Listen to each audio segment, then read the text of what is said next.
Pois bem, estamos aqui na nossa unidade 3, da nossa disciplina. Gente, essa unidade, ela traz só 2 aspectos para a gente discutir. São aspectos importantíssimos para a formação do professor e para a prática docente do professor. A gente vai discutir a importância de integrar os 4 eixos do ensino da língua portuguesa: leitura, escrita, oralidade e análise linguística. Vixe, Bárbara, geralmente a gente só fala de leitura e escrita, sim. Mas será que a gente aprende a escrever os diferentes textos se a gente não conhecer o arcabouço da análise linguística, que também é chamada de gramática? Será que se a escola, em toda a minha vida, só tivesse me ensinado a escrita, eu conseguiria gravar uma videoaula sem ficar muito tensa ou muito nervosa, se eu não tivesse exercitado também a minha oralidade para textos mais formais? Então, gente, os parâmetros curriculares nacionais, eles apontam que a escola deve trabalhar de forma integrada os eixos da oralidade, da leitura, da produção de texto, e a produção é do texto escrito e do texto falado, e dos aspectos de análise linguística, que são os aspectos mais voltados para a gramática. Bárbara, como é que a gente faz isso? É tudo de uma vez? Não, não é.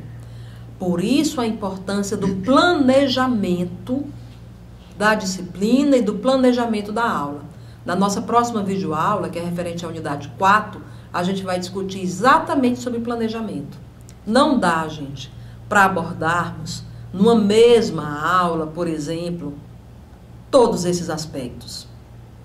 Mas tem que ser integrado. Tem que ser integrado. Por isso que é importante a gente ter uma boa base teórica para que a gente consiga fazer um planejamento adequado. Bárbara, por dar aí um exemplo, vamos pensar aqui, vamos tentar construir uma possibilidade. Pois bem, a aula que eu vou ministrar na regência, eu vou querer que os alunos trabalhem o gênero seminário. Esse gênero, porque sim, é um gênero que trabalha a oralidade em contextos formais de comunicação e que é um gênero muito utilizado na esfera escolar, tanto do ensino fundamental, médio, quanto no ensino superior. A minha experiência com seminário, ela foi difícil, porque a primeira vez que eu ouvi falar em seminário foi em 1994, no meu terceiro dia de aula da graduação. Vocês já devem ter ministrado alguns seminários nos encontros presenciais. É um gênero oral, da esfera acadêmica, e que ele tem uma estrutura própria. Bárbara, dá para ensinar? Dá, e devemos ensinar a estrutura do seminário. Como assim, Bárbara? O seminário tem pelo menos, gente, 3 momentos importantes. A abertura, em que você se apresenta e anuncia o tema, anuncia a metodologia, anuncia o arcabouço teórico. A segunda parte, que é o desenvolvimento, ou seja, a organização dos conteúdos que você vai transmitir. E o terceiro momento, que é o encerramento e a possibilidade de atividades práticas. Se eu não planejar, eu consigo fazer um seminário? Consegue. Mas será que você vai conseguir atingir seus objetivos? Então, a gente precisa saber, ter conhecimentos teóricos para pensarmos em boas metodologias de ensino. E esses 4 eixos que eu já mencionei no início da nossa aula, eles são, sim, os 4 eixos norteadores do ensino da língua portuguesa. E não só no ensino fundamental, gente, no ensino médio, que vocês verão no próximo semestre, no estágio do ensino médio, e também no ensino superior, viu? Um outro aspecto que é importante a gente discutir hoje são os aspectos da variação linguística. Gente, não existe língua nenhuma do mundo que ela não tenha variações. E o que é essa variação? A variação linguística são as possibilidades de realização do uso da língua. Vocês lembram que na videoaula 1 eu mencionei que eu conversava informalmente com a Cruzinha e com o João antes de eu começar a gravar a primeira videoaula? Ali eu usei uma variação linguística mais informal do que a que eu uso agora com vocês nas aulas. Agora, a questão que eu trago aqui para essa videoaula é como lidar com a variação na escola. Um aluno que chega na escola e diz, nós cheguemos, possivelmente ele vai sofrer discriminação e bullying.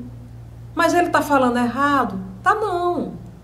No contexto comunicativo, que a família dele vive, que a família dele interage, essa ocorrência é perfeitamente possível, gente. Nós cheguemos.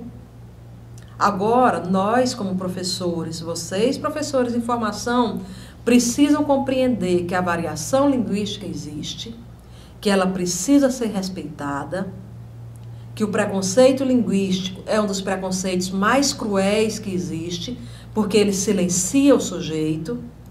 De tanto você dizer que o sujeito fala errado, ele passa a silenciar.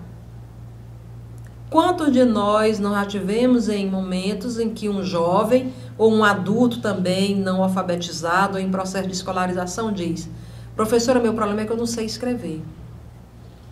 Meu problema é redação, porque eu não sei escrever. Todo mundo alfabetizado sabe escrever.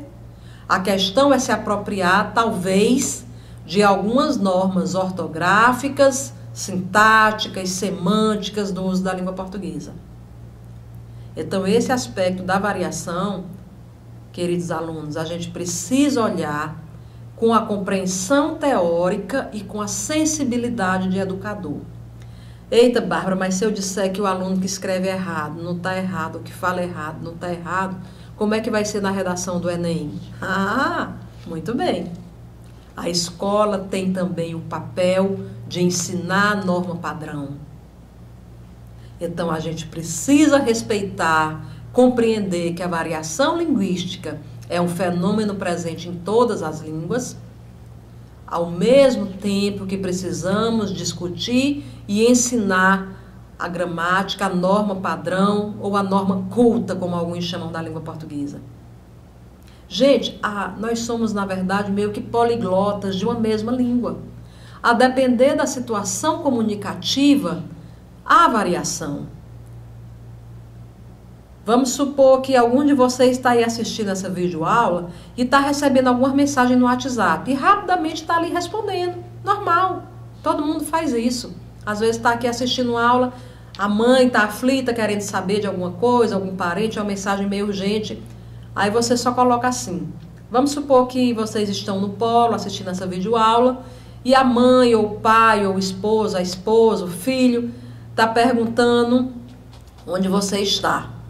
Aí você só coloca assim, no polo. Depois, falo com só o C, VC. Tá errado? Tá não. Bárbara, e esse com sendo só o C e o você só o VC, para aquele momento comunicativo de uma mensagem no aplicativo, que você precisa administrar o tempo, economizar o tempo, é perfeitamente correto e possível. Agora, numa situação comunicativa de escrita formal, não é. Na redação do Enem, por exemplo, que eu falava anteriormente, uma situação de abreviação como essa não é adequada. Então, precisamos mostrar isso para os nossos alunos, que o uso da linguagem, ela é uma convenção social. Eu jamais viria gravar essa videoaula com a roupa que eu iria para a praia. Então, o uso da linguagem, da roupa, da vestimenta, não é uma convenção social? O uso da linguagem também.